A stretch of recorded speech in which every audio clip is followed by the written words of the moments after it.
Magic is what happens when you find balance between method and madness, science and art. Welcome to the Magic Maker Podcast, the place where entrepreneurs who want to find magic can access aha moments and simple steps to big dreams. I'm your host, JNicholeSmith, but you can call me Nick. Let's get started, shall we?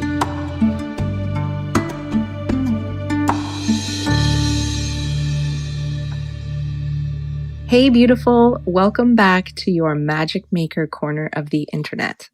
In this episode, I am diving straight into the definition of a brand and breaking down how to build a brand that matters. Now, it's really important to kind of go over this because I think a lot of people have a misconstrued idea of what a brand is, and the way that I believe in it and teach it is a little different than most other people. So even if you think you know, even if you're in marketing, even if you've built brands before, I think this episode is a really important one to listen to, especially the advice I give you at the end about how to get started. It's very practical, it's super actionable, and it will help you ensure that the brand that you're building matters and that people want and are willing to pay for what you sell. Because it's all well and good to build something you love, but if it's not commercially viable, you're never going to get that financial freedom, which is a really important part of this whole formula for having it all. Let's make some magic.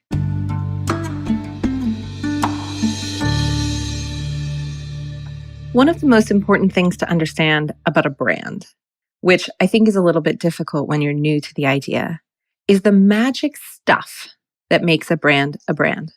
I believe that the stuff that makes a brand starts with you. So my definition of a brand is essentially human plus business equals brand. So what is a brand, actually? I believe that a brand is a business that's infused with the best bits of humanity. If it's a personal brand or a brand built by one or more entrepreneurs, then that humanity comes from the people who craft it. It's their unique flavor, their beliefs, they're weird, they're cool, that give the brand its magic. Businesses that aren't brands lack that humanity. They're robotic. They lack the magic fairy dust, the X factor that gives brands such an incredible advantage in the marketplace. This is why I advocate that we build brands that matter instead of just businesses. Now, before we go any further, it's really important to point out that a brand can afford to embark on adventures and take more risks, because building a brand is a long-term strategy. From a business point of view, it's all about creating a sustainable competitive advantage, a business that is more popular, profitable, and influential over a longer period of time. From a human point of view, building a brand means creating something you're actually proud of, and building a brand that matters means building something that matters to the world. So the goal is that by aligning what you sell with what you truly believe in and the difference you want to make in the world, marketing is just easier. It's more fun, which actually adds to the ease with which success will come. So the other important piece of this is that humans want to buy from humans. We want to invest in good stories and good causes. And this is even more true with the millennial consumers who are quickly developing considerable buying power. So aligning what you sell with something that matters is good for business. Now, I want to be clear that building a brand is not easy. Keep in mind, long-term strategy means it's not necessarily about quick wins or pleasing shareholders. Brands play the long game, and this can be a little bit controversial. Fair warning is that this can be very uncomfortable while you're waiting to see if all of your time and investment and effort and faith are paying off. It is a nerve-wracking process, and sometimes it feels like being upside down and inside out and totally crazy all at the same time, but don't let that stop you. Building a brand is the path of the rebel, of the outlier. It's hard because it's daring and it's special. You can do it because you've got everything it takes right now to be successful. And you've got us to help. But first, let's get clear on what makes a brand worth building. Why do I need one? Well, most entrepreneurs probably don't dream of years of hard, relentless, thankless work leading to a sum total of zero reward. But sadly, this is the way it goes for thousands and thousands of small business owners. When we see a business on social media, in magazines, or on TV that seems to miraculously have it all figured out, or appears to have become a sensation overnight, it's hard not to feel resentful or jealous or super cynical about their success, chalking it up to investors or famous friends or some other magic bullet that we simply don't have access to. It just makes it easier to justify why they're successful and we don't feel like we are. An interesting side note to this is that businesses that appear to have overnight success stories, more often than not, are actually brands. Brands that have a lot in common with each other.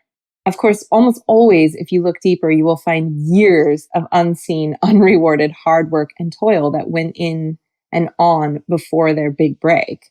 But also, through my research for the $1 Million Dog Brand book, I uncovered a cycle of brand advantages that might explain what's really going on behind these magic brands and their overnight success. I call it the brand advantage cycle, and it looks like this. The first thing a brand gets is popularity. A brand attracts buzz, word of mouth, free press, excitement, and momentum. They stand out, they're different, people are excited about them. This leads to the second stage of the brand advantage cycle, which is demand and profit. Higher demand leads to more security and control, which allows for higher profits and better cash flow, all of which fuels substantial growth, which leads to the third phase of the brand advantage cycle, which is power and influence. Growth and perceived success lead to credibility, authority, and influence.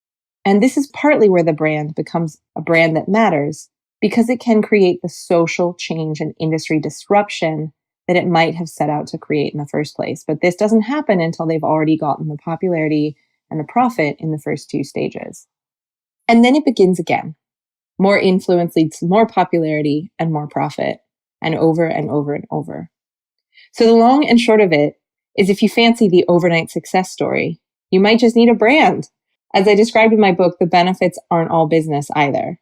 When you're an entrepreneur and your business has buzz, demand, and influence, the advantages spread far beyond your business and seep into your life.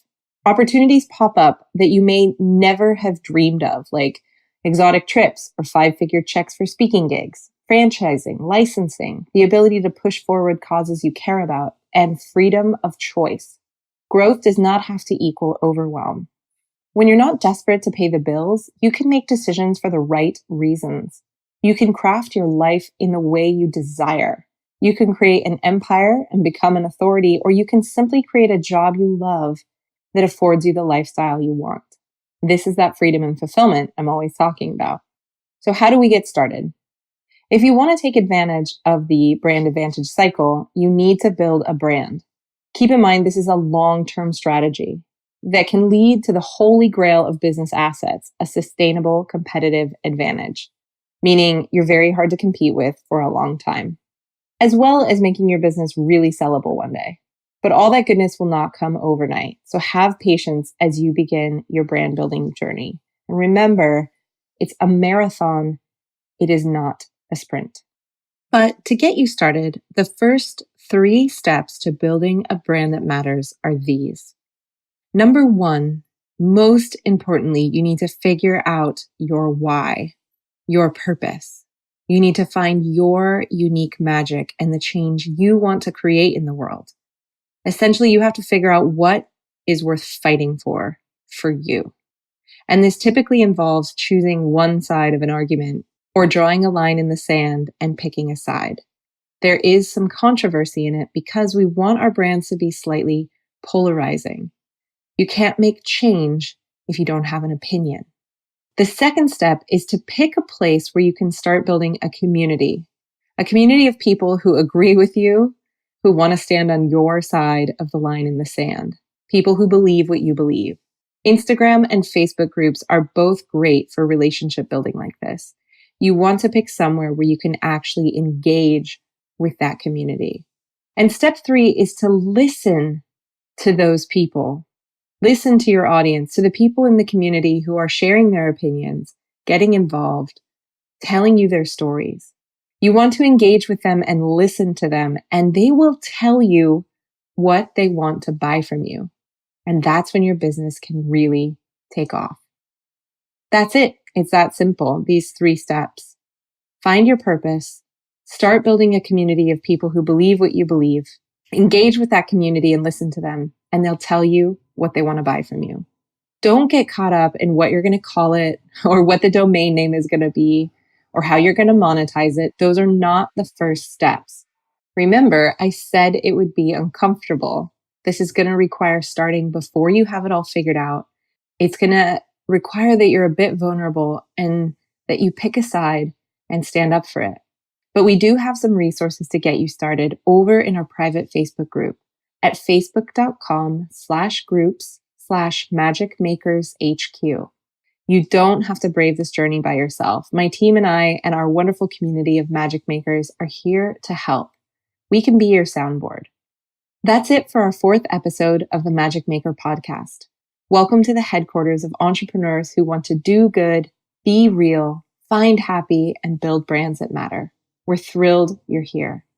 If you're listening to this podcast on iTunes, Spotify, or another streaming service, you can check out the show notes and links for this episode at JNicholeSmith.com/podcast. Next week, I'll be diving more into the first step of building a brand that matters, finding your magic, your purpose, your why. We'll be exploring just how and where you might be able to figure out what makes you special and decide on the impact that you want to have.